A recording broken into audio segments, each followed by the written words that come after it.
firstly, Dan, tell me how the club feels about being awarded this franchise. Yeah, obviously we're really excited to be part of the professionalisation going forward of Netball 2.0. I think it's fantastic that we can be part of that with the other clubs that have been announced. We've kind of come a long way on our journey since 2021, since the inception of Leeds Rhinos netball in the first year of COVID, right to where we are now. So yeah, we've gone through the quite a arduous tender process over the last few months with a lot of information required around kind of standards and driving the club forward on and off the court. So yeah, it's been quite a journey, but we're absolutely delighted to be part of the 8 clubs and the new structure going forward. I think we've seen kind of from a fan base across Yorkshire, we've seen that grow over the past couple of seasons in particular, with bigger games at First Direct Arena, which we'll be looking at going forward. So not only from fans, from our colleagues and friends at Yorkshire Netball, which we're looking to strengthen that partnership as we move forward, to our sponsors and partners. I mean, without them, it wouldn't be possible at all.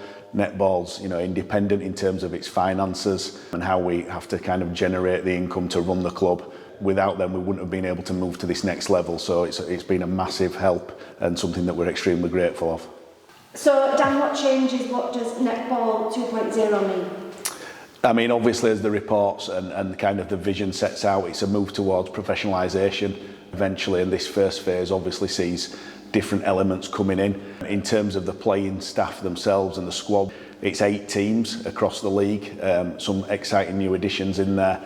Within the squads, we're reducing the number of players from 12 to 10 to condense and kind of really get that talent through, and particularly to develop English players still with those element of marquee players from elsewhere. But yeah, it's really exciting. We want to be still playing in bigger, better venues. Obviously, in terms of the players themselves, clearly the move towards professionalism means increases in salary. So the salary banding and cap increases to support them in hopefully what moves towards a more full-time environment eventually.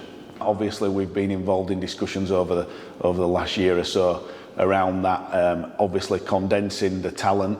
We've got to be honest, we have seen some blowouts where there's been major, scores in some games, quite distances between the teams. So I'm sure the kind of reduction in the number of teams, reduction in squad size, will really force that real talent through into the league. So on the court, I think we'll see a better product. Off the court, as I've mentioned, we want to be playing in the bigger arenas. We want to get more fans in there. We also need eyeballs on the game, off the court. So in terms of broadcasting, it's going to be announced soon around a broadcast deal, which is much bigger and better. So all in all, I think it's a huge positive for netball.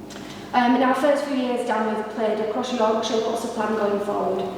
Yeah, I think it's been fantastic getting out and about across Yorkshire. We've had some fantastic games across the region. We've also had some great times at the First Direct Arena. That's something that we want to really grow going forward. And we've also had some great games at the Cannon Medical Arena, and we're looking to grow that and grow there. Again, bigger, better events, more fan engagement, and again, making the product better and a better spectacle on and off the court, hopefully. Just finally then, on a community level, how do you think Leeds Rhinos Foundation can enhance the franchise and develop netball in the community?